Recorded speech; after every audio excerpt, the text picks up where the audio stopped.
Salut la team et bienvenue dans ce nouvel épisode de notre voyage France-Géorgie pour la sclérose en plaques. Aujourd'hui c'est notre dernier pays des Balkans et pour ne pas changer, il ne fait pas partie de l'Union Européenne. Alors après une bonne demi-heure à la douane, à attendre gentiment, nous voilà à franchir ses frontières. Vous saviez que l'Albanie ça veut dire le pays des aigles? Badass comme nom. C'est pourquoi on le retrouve sur son drapeau. Comme tous les autres pays des Balkans, c'est une région très marquée par les invasions et la guerre. Leur langue a même été interdite pendant 500 ans, mais a su persister. Il faut dire qu'elle est assez unique au monde. Une des marques encore bien présentes que vous croiserez partout, c'est les bunkers. Il y en a 600 000, soit 1 pour 11 habitants. C'est juste colossal. Et c'est ce programme totalement fou qui a malheureusement épuisé les ressources du pays. Vous comprendrez vite que tout cet argent aurait été mieux utilisé pour entretenir les routes. Première fois du voyage, et c'est pas pour nous. Et oui, on a à peine le temps de profiter de notre première journée en Albanie que l'on voit un local en train de creuser sous sa voiture. Le comble, c'est qu'il s'est rapproché de l'eau exprès pour prendre des photos. Et comble du comble, c'est une voiture de location. Alors, solidarité du voyageur, on est parti pour tout essayer. Quitte à s'ensabler. Malheureusement, après un essai infructueux, on abandonne et laissons un autre 4x4 aider, qui à son tour s'ensablera. C'est 2 voitures maintenant qu'il faut sortir, et on en aura bien pour 3 heures à tout tenter, jusqu'à devenir de vraies pelleteuses humaines et retirer tout le sable sur lequel était posée la voiture. En tout cas, pour découvrir la sympathie des locaux, je pense qu'on peut pas mieux tomber.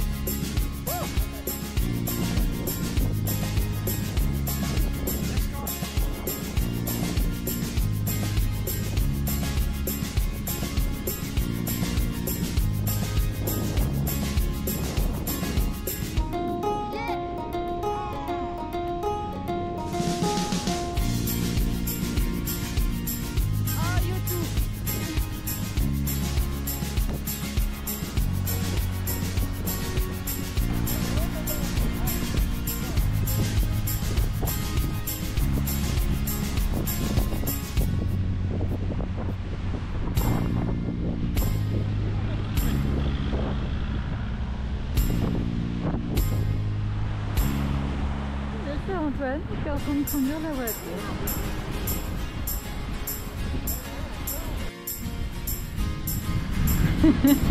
Ça fait quoi d'être un local? L'hospitalité française. Notre premier billet.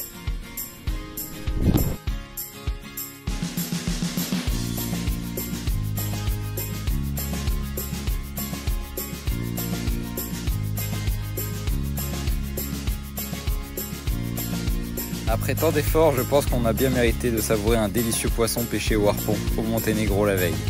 On a intérêt à prendre des forces si tous les jours ont leur lot d'aventures en Albanie.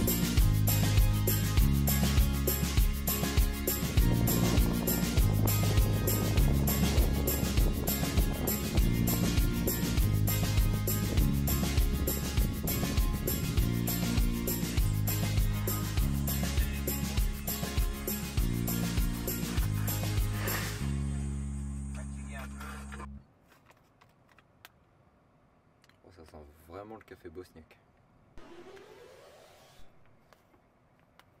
T'as vu, il est plus clair. Ah ouais. Il y a presque du Nesquik.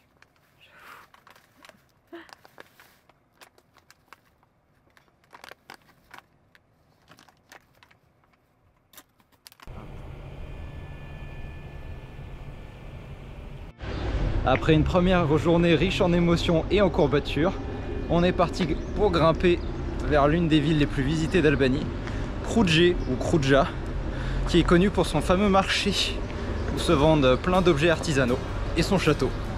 On va aller voir ça.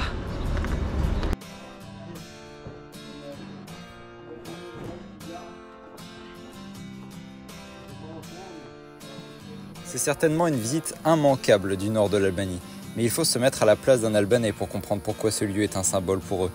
Petit château, il a su avec à peine 4000 hommes résister à une armée de 100 000 hommes pendant les invasions ottomanes.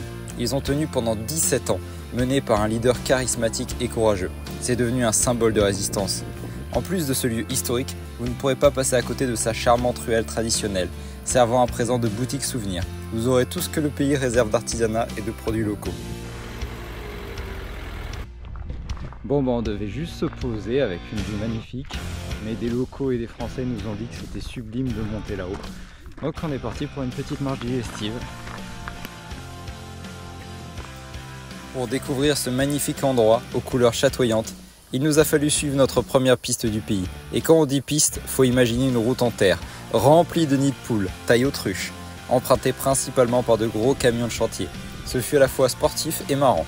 Ainsi perdu dans les terres, ce fut notre première rencontre avec un berger local. Et autant vous dire que le dialogue fut difficile. Mais bon, il était content de trouver quelqu'un à qui parler qui ne porte pas de laine. Alors on a joué le jeu, on lui a même proposé de l'eau.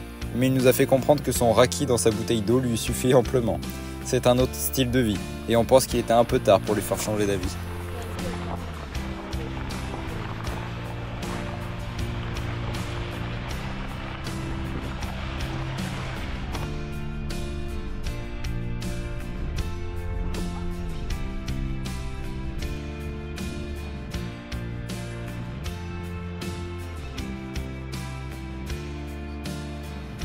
Et voilà notre premier défi d'Albanie, à la découverte du canyoning.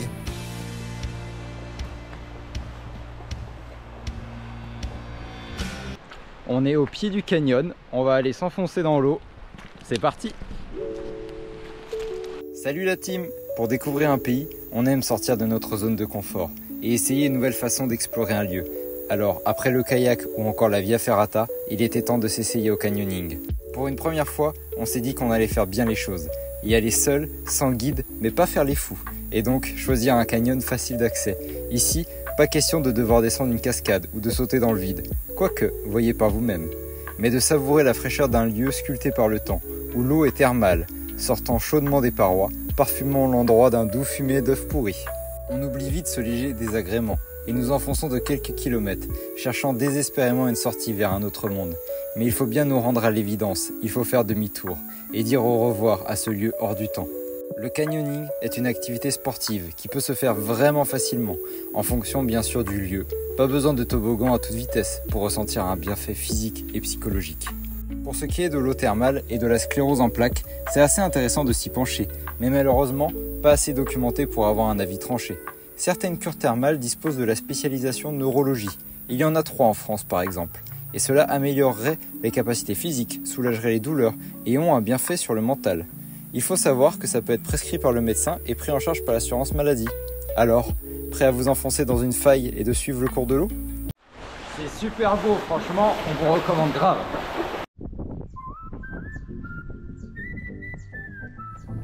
Ni une ni deux, on ne peut plus se passer devant de l'eau. Alors on est parti en direction de la lagune de Karavasta. Formée il y a 4 siècles, elle n'est devenue parc national qu'en 2007 pour la protéger. Avec ses 222 km², on peut dire que c'est un site important, d'autant plus qu'une population importante de pélicans frisés y habite, sans compter les martres et les limaces de mer. Comme vous pouvez le voir, on a eu un guide un peu particulier pour nous accompagner tout du long. On l'a surnommé Kali, car c'est un chien de qualité. Elle semblait savoir en avance où nous allions et nous a escortés pendant tout notre voyage. On a fini par la remercier comme il se doit, avec un bon repas et de bonnes gratouilles, avant de lui dire au revoir le cœur lourd. Pour profiter de ce sunset de folie, on a pu se poser sur la bande de sable de la lagune, où de nombreux locaux viennent s'amuser à rouler sur du sable. Pour nous, ce sera l'occasion d'être protégés des moustiques et d'en prendre plein les yeux.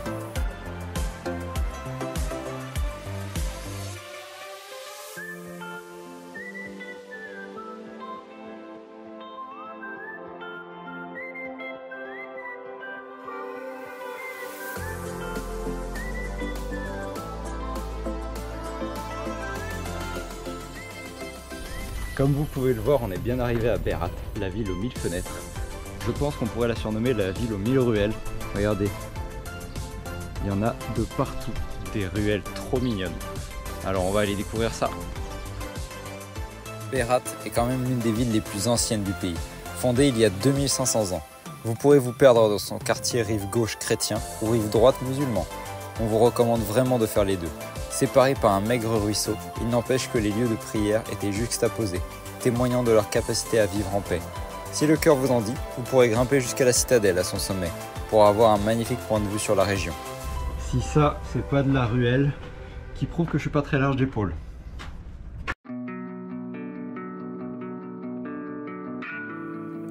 Pour éviter la foule du week-end, on a décidé de s'isoler, loin des grandes villes, loin même de petits villages.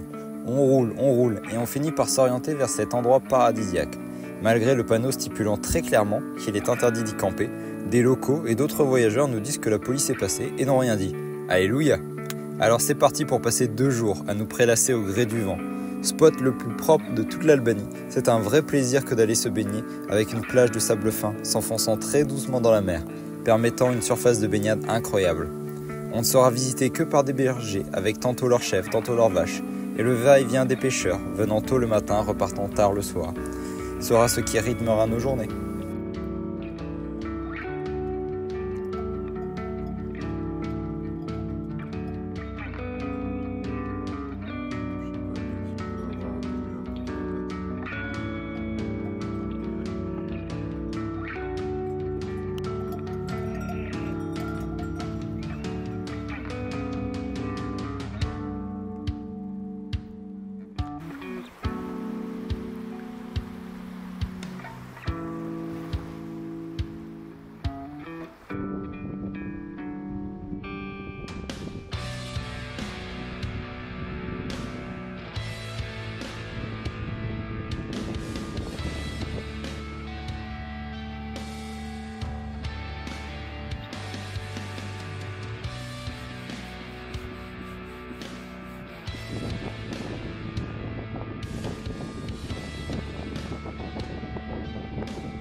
En tout cas, merci encore à nos sponsors qui soutiennent notre projet pour la sclérose en plaques. Sans eux, le périple n'aurait pas été le même. Alors si ça vous intéresse, on vous met tous leurs liens en description.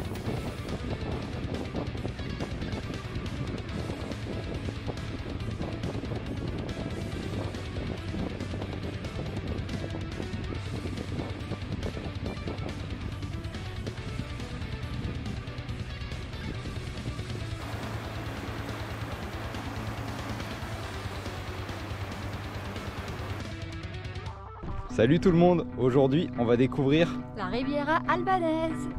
Ça va être une journée riche en découvertes. Allez, on va vous montrer tout ça. Pour repartir sur de bonnes bases, on se lève tôt pour visiter le monastère de Zvernek, datant du XIIIe siècle. Charmant car posé sur son îlot, accessible par un ponton en bois, de quoi se réveiller doucement. Car la suite va être beaucoup plus dynamique. La Riviera albanaise, c'est un littoral de 130 km qui part de la mer Adriatique jusqu'à la mer Ionienne. Elle possède une histoire hyper importante avec de nombreuses villes marquantes. On adorera se perdre dans la ville haute de Keparo, à moitié abandonnée et donc ayant gardé son charme de village traditionnel. On passera par Dermi, un village à 200 mètres d'altitude mais qui s'ouvre directement sur la mer. Et on admirera le château de Porto Palermo, garnison la mieux conservée construite par Ali Pacha.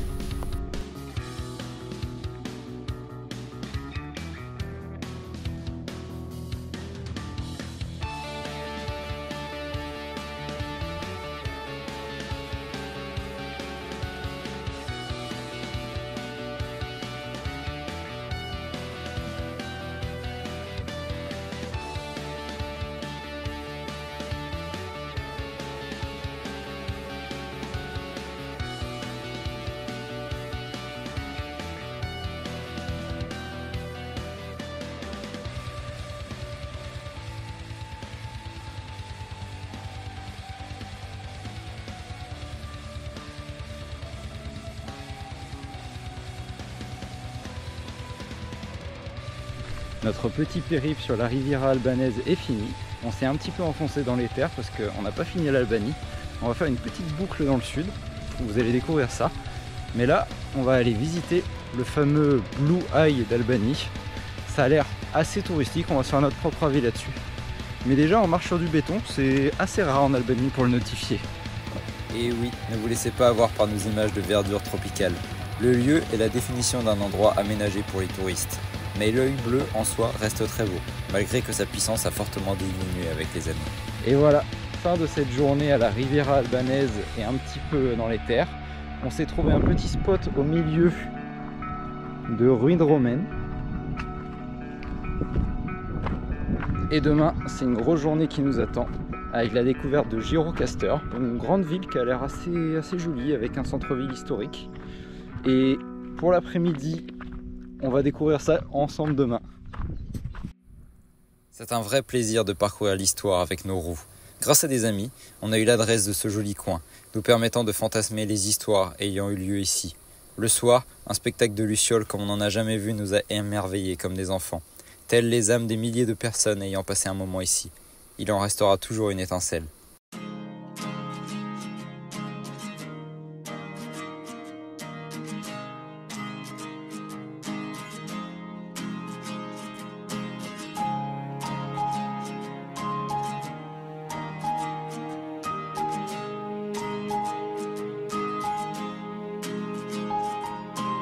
Dans un tunnel sous le château.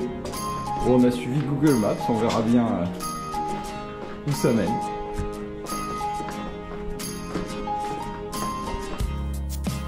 Gjirokastër est peut-être notre grande ville préférée de l'Albanie. Riche de patrimoine, c'est un exemple rare de ville ottomane construite par de riches fermiers autour de sa citadelle. C'est d'ailleurs dans une de ces coulasses, une maison forteresse, que nous avons vécu une visite privée par le propriétaire, étant la 9e génération à vivre ici. Ce fut un véritable voyage dans le temps, avec tous les secrets et trésors d'ingénierie qu'ils ont su déployer à l'époque.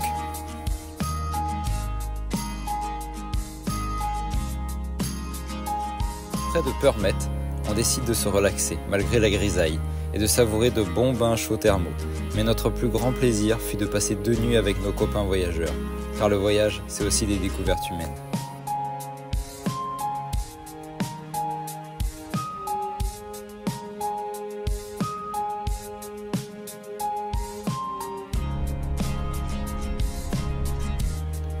La SH74, ça vous parle? En Albanie, elle est surnommée la route de la mort. Elle reliait Berat à Përmet, mais cela fait bien longtemps que personne ne l'emprunte dans la vie quotidienne. Arrivé sur place, on commence la première dizaine de kilomètres sur une route en travaux, bien large, bien caillouteuse, mais franchement, rien de bien croustillant à se mettre sous la dent. Si on avait su qu'on vivrait autant d'émotions après. Les vidéos ne vous montreront pas à quel point c'était pentu, à quel point les marches étaient hautes, mais on est bien content d'avoir testé nos limites.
Bon, comme vous pouvez le voir, on a fait la route de la mort, la SH74.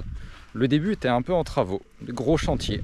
Bon, ça passait plutôt calme, il y a même les grues qui nous tassaient les passages un peu compliqués. Et là, je pense qu'on est passé sur un chemin romain qui doit avoir 2000-3000 ans sans rénovation. Donc ça glissait un peu. Et on vient de se poser au bord d'un petit étang. La descente a été un peu compliquée avec une belle boue qui nous a bien fait déraper.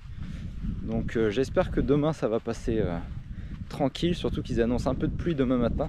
Donc on va peut-être partir, on va voir, peut-être partir avant la pluie. Enfin bon, j'espère que ça vous a plu.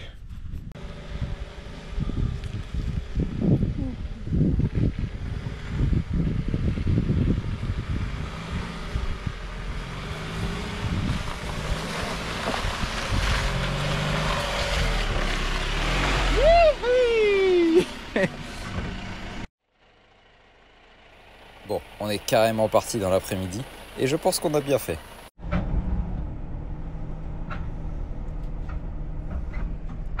Quand un tractopelle doit nous faire la route.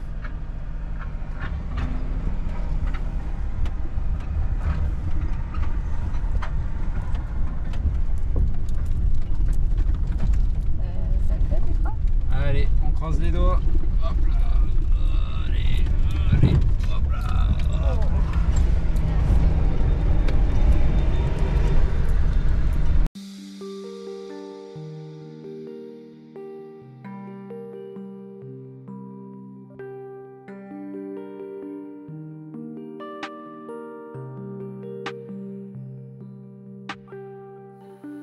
Après autant d'aventures, il est temps de vivre un défi d'un autre genre. Salut la team!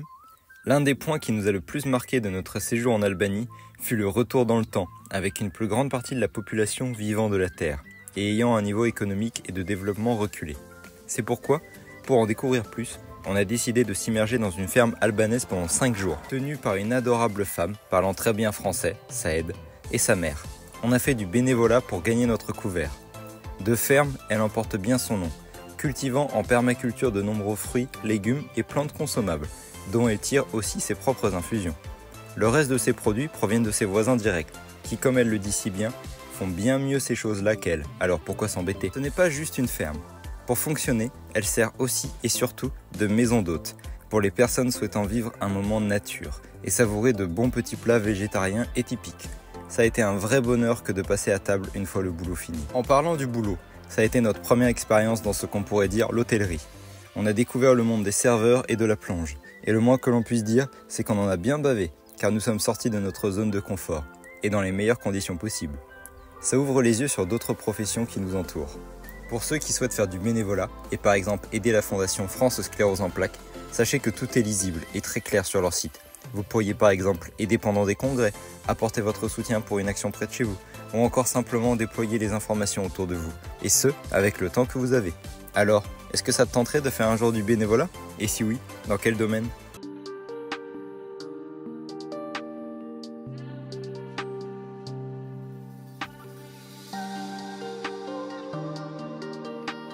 Et on enchaînera avec un moment mémorable.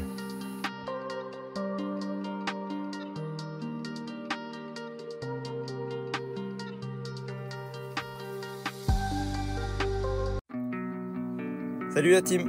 Comme vous le savez maintenant, avec notre dernier défi à la ferme en Albanie, on en a passé du temps là-bas. Et parmi toutes les activités qu'on a pu vivre, il y en a une qui nous tient particulièrement à cœur. Assister à un cours de cuisine par la mama. Aujourd'hui, au menu, ce sera vigne farcie végétarienne, avec seulement ce que leur jardin peut fournir. Alors, au programme, récolte des fameuses feuilles de vigne, sélection des meilleures plantes aromatiques et préparation de tous les ingrédients pour qu'ils soient les plus finement hachés possible. Un vrai travail d'équipe sera nécessaire, vu la quantité qu'il faut produire pour contenter tout le monde ce soir. Pour ce qui est de la sclérose en plaques et du régime végétarien, aucune étude prouve que c'est meilleur qu'un autre, car on sait bien quels sont les produits à éviter, ceux qui provoquent une inflammation du système, comme l'alcool, les sucres raffinés, les viandes rouges et charcuteries. Donc au final, oui, un régime végétarien peut être bon, si on fait attention aux carences. Et toi, est-ce que tu suis un régime végétarien ?